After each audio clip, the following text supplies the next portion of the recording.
The air crackled with forced laughter and the clinking of wine glasses. Sarah, radiant in a dress that hugged her curves, played the perfect hostess. Her husband, Mark, sat beside her, his smile a touch too tight as he watched Sarah's interaction with Daniel, their old friend from college. So Sarah, remember that time in college when we... Daniel, with his easy charm and knowing glances, effortlessly dominated the conversation. Mark, observing the scene unfold, felt a familiar pang of unease. It wasn't that he doubted Sarah's love for him, but there was an undeniable intimacy in their shared jokes. Oh, Daniel, you always remember the funniest things. I'll just get more wine.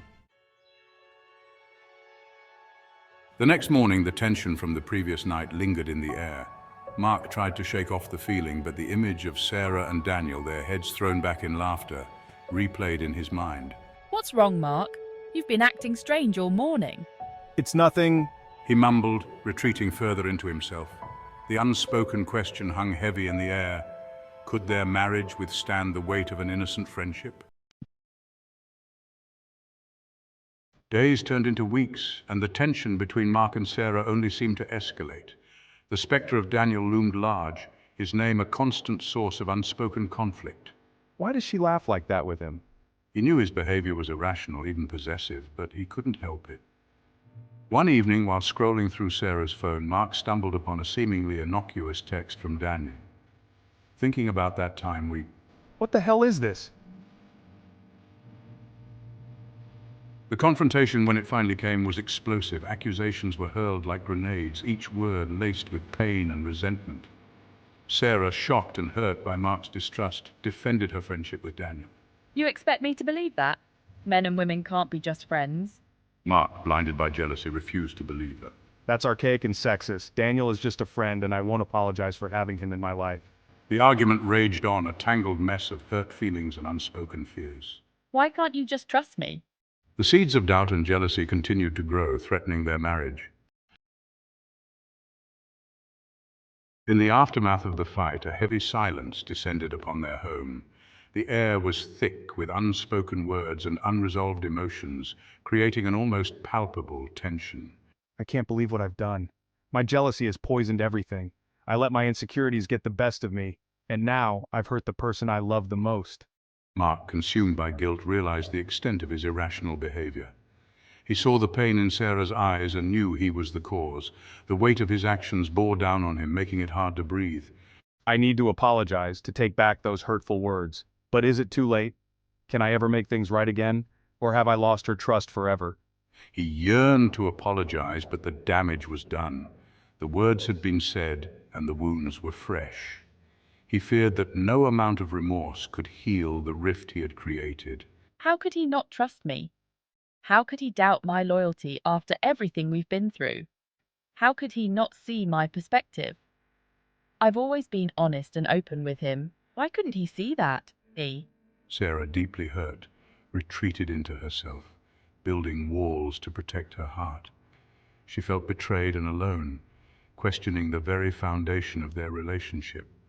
The once unbreakable bond they shared had been fractured.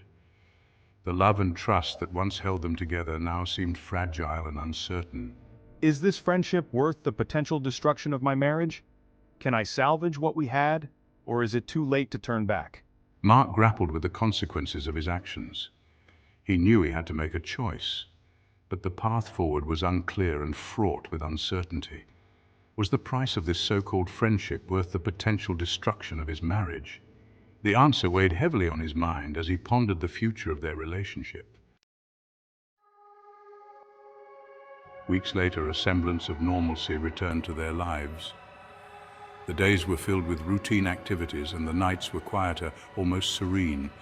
They found solace in the mundane, hoping it would mend the cracks in their relationship.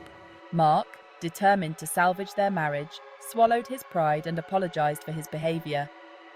He knew that words alone wouldn't be enough, so he made a conscious effort to show his love through actions, small gestures that spoke volumes. Sarah, though still hurt, longed for the love and companionship they once shared.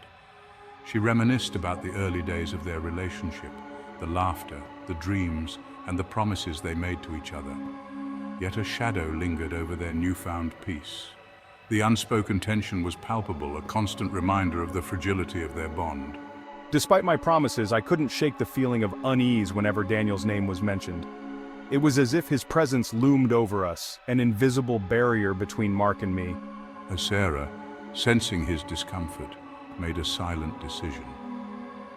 She knew that to rebuild their trust, she had to make sacrifices, even if it meant distancing herself from a dear friend.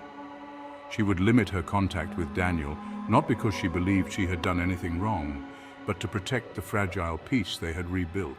It was a necessary deception, one that she hoped would pave the way for healing. I loved my husband, but I also valued my friendship with Daniel.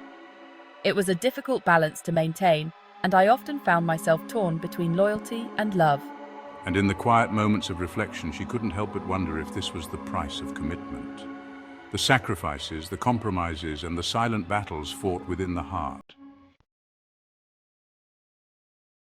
As time passed, the unspoken agreement settled into their lives like a shroud, casting a shadow over their once vibrant relationship. The silence between them grew louder, filled with the weight of words left unsaid. I carried the weight of my secret, the knowledge that a part of my life was now off limits, hidden from the man I loved. Each day, the burden grew heavier, and the guilt gnawed at me, creating a chasm between us that I feared would never be bridged. Mark, though relieved by the absence of Daniel's presence, couldn't shake the feeling that something was amiss. He sensed the change in Sarah, the way she seemed distant, her mind always elsewhere.